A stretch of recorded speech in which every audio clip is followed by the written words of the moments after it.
Hello, my fabulous little queens. I have yet to figure out a new opening that I want to do. Roll the intro.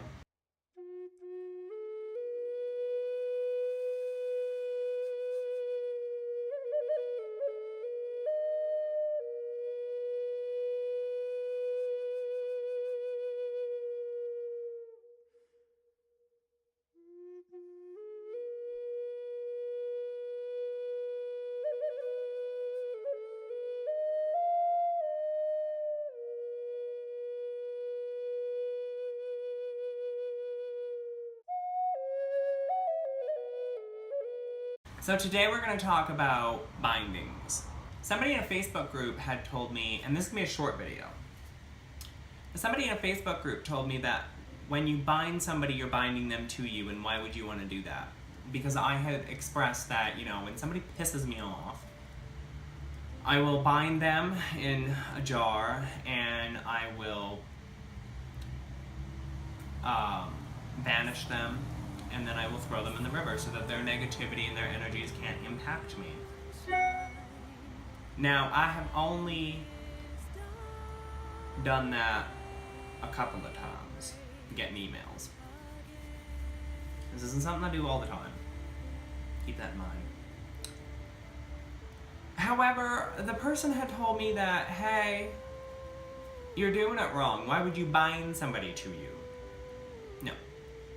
There are two types of binding spells, and this video is to educate said person. When you bind somebody, you can either bind them to an object, to a place, to you, or to themselves. 9 times out of 10, I'm going to bind the person to themselves. So that takes all of their energies, all of their magics, because for a witch and all, it takes all of that bullshit and just binds it to them. It's kind of like if you take your arms and go like this, you have bound yourself to yourself. You can't hurt anybody. And when I banish you, I just say, nope, you can't affect me. You can't harm me. You can pretend, you can spout, you can act like a child all you want, but your bullshit isn't gonna affect me. So that's what I mean when I say I bind and I banish somebody. What about the other types of binding? You can bind somebody to you. So in popular examples, love spells, where you bind another person to you. I have bound my heart to somebody else in a love spell, and it has worked out perfectly. But what that means is that in my particular instance, I'm just binding my feelings, my attractions, my thoughts, and my energies to that person to form a relationship. Now, a lot of people will say that's wrong, don't do that. It's your practice, not mine. I have bound a person to a place, so you bind their energies, you bind their negativity or their positivity, you bind their essence to a place. So a good example of that is this really hating Catholic just pissed me off. You couldn't even have a conversation with this person. You open your mouth and they quickly shut you up with every Bible verse they know.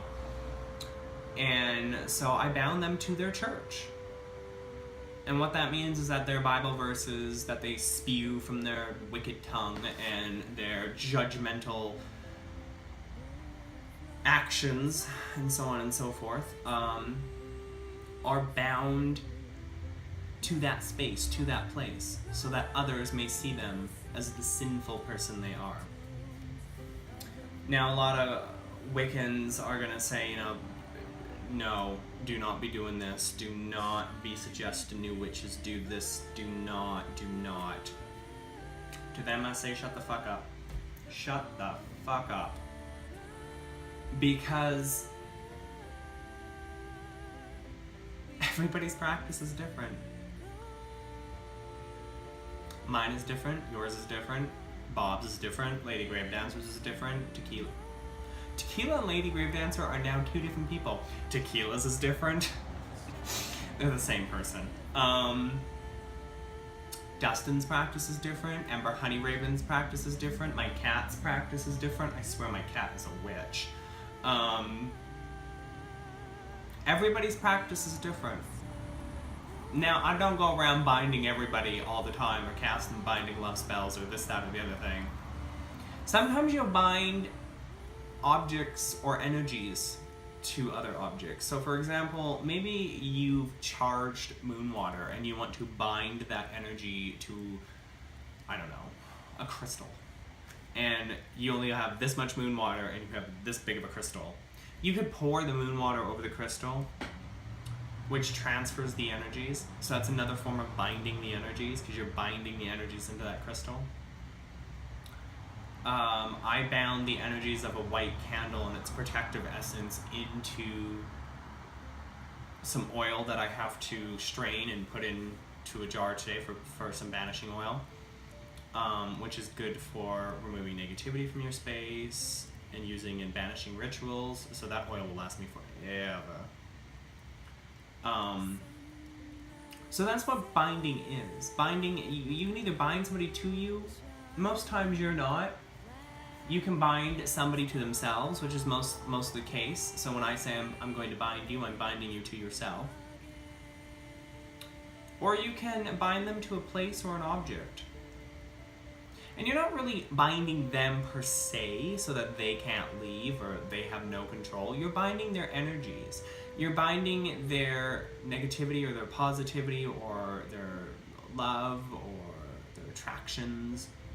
You know, you're binding the essence to something. Okay? Does that make sense? I hope so. Okay? Leave your comments, leave your discussions, leave your likes, definitely subscribe. Share this with your mother. I want to know what your mother would think of witchcraft. No? Not going to share it with her? Don't make me come to your house. Get out my knife. You've seen it in other videos. It's creepy when I don't apply any voice effects or color distortion, isn't it? Makes it seem real. Yeah. I don't have time for that. Like, comment, and subscribe. Mwah.